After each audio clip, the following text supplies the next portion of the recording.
Don't make me talk about AI anymore.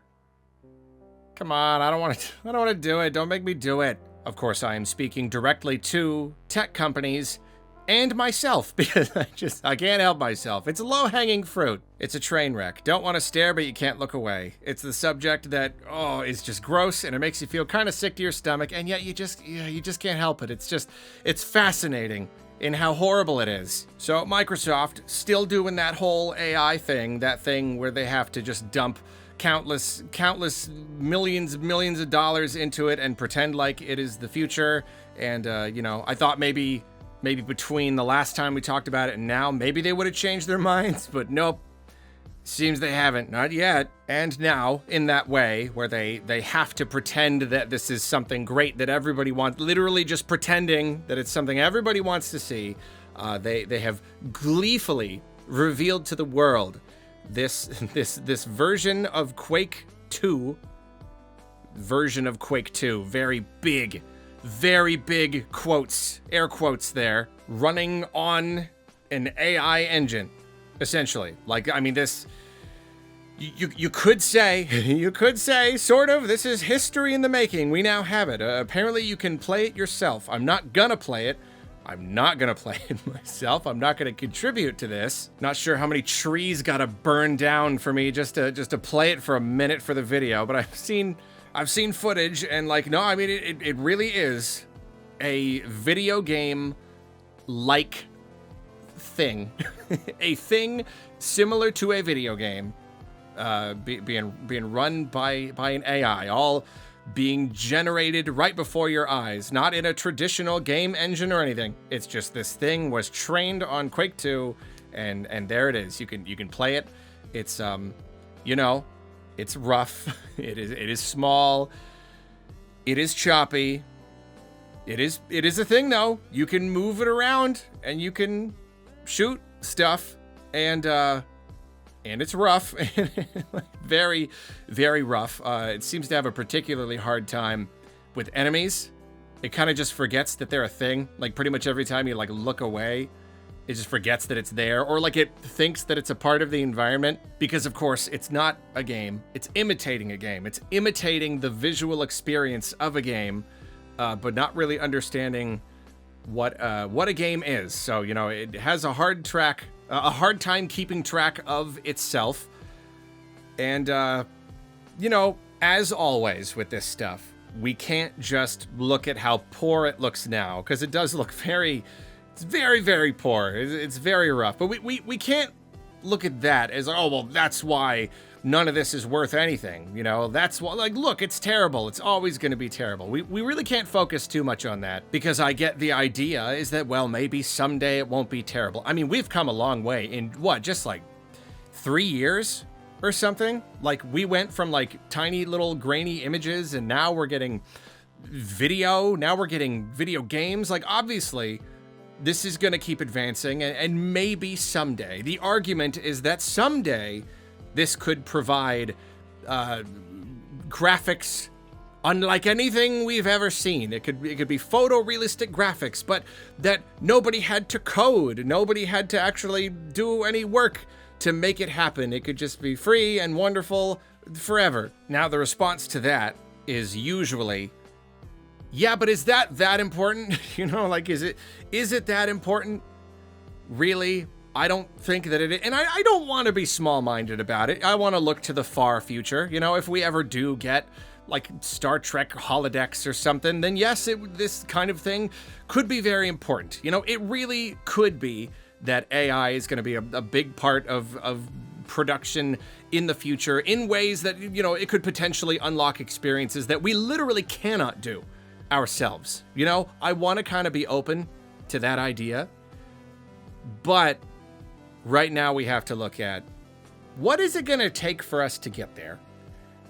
Because we're still having a bit of a clean energy problem. So even if you want to put most of the arguments aside right now for why do we need this? Sure, let's assume that there is a use to all of this. Let's assume that eventually we do want to be able to produce video games that run just on an AI model. Let's say that that's a good thing. Is that worth pursuing right now.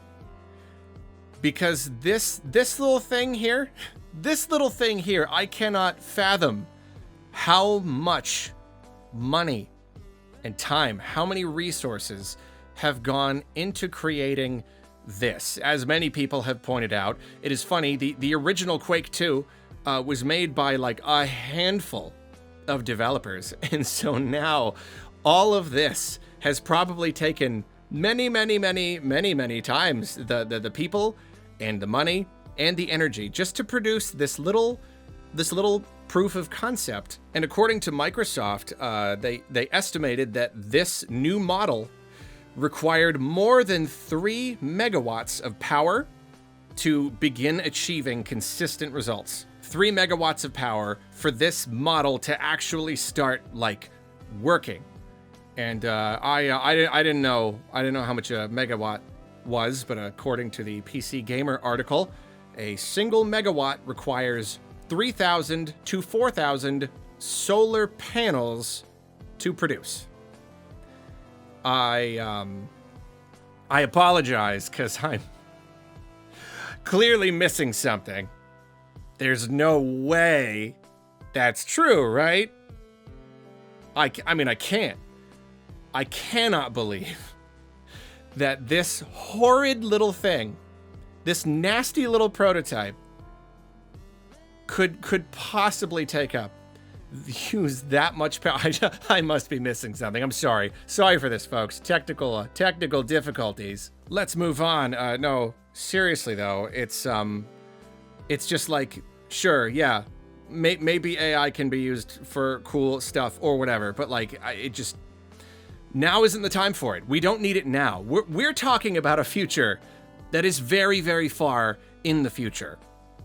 You know, this is like a someday thing. And I get it. All the tech companies, they want to be the first on the scene, because if you're the first one there and you have all this proprietary AI stuff, then like, oh, we're going to be rich then. We're going to dominate. It's just how many dollars and how much energy, how many rainforests is it going to take to get us there? Because right now we're having a really big energy problem. We're having a very big environmental problem.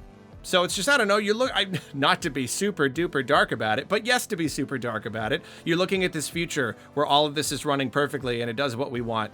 Is there a world left to enjoy it? You know what I mean? Like, should we maybe focus on the energy problem? Maybe let's focus on creating a clean and plentiful source of energy before we develop the technology that uses so much energy we can barely even keep up, that it takes 3,000 to 4,000 solar panels to run this horrible, nasty little hallucination of the semblance of a video game. This choppy little slideshow pretending like it's a video game. Like this right here, this is where we're at right now. All of the billions and billions of dollars all being dumped into this. This is it right here. This is the best we got so far. You might want to put a pin in it. Just for a bit. Just for a little bit. Because this doesn't seem very sustainable to me. But again, I don't know. I don't know much about this stuff. It is funny. It is worth noting. Jeff Keighley seemed very happy to, I'll say advertise. You could just, oh, it's just a tweet. He's just talking about it. But clearly when he talks about this stuff, he is advertising it. I don't want to just baselessly speculate here, but golly, I have to wonder if he gets paid for stuff like this. For just, it's, you know, pretending it's good. Like, that's it. Just pretending it's good. Trying to normalize it. And I just got to wonder, whenever he tweets stuff like this, of just being like, look at this cool thing. Isn't this cool, gamer people? Isn't this neat? It's not. And in fact, it's funny because like there was once a time when we kind of thought you were cool. There was once a time when you kind of seemed like, you know, he's a gamer. He plays games and he's really genuine. Sure, He's got to do the corporate thing. That's how you pay for events like the Game Awards. Of course, he's got to shout out Doritos or whatever, but like he's a gamer in his heart, right? But then stuff like this. No, he seems to be very, very, very purposefully, like really super on purpose, going out of his way to shill for the grossest stuff and to just put on a happy face and just play it like it's normal.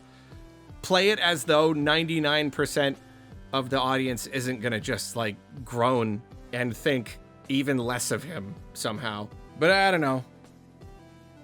Man, it's always like sci-fi. It's always like, energy problems. Oh yeah, because we gotta travel through space and war has gotten so big, and so these weapons, they take so much energy to produce, and that's the problem. Like, who knew that the future, like the big energy problem, is that we don't have enough energy to produce gross, worthless imitations of games fast enough?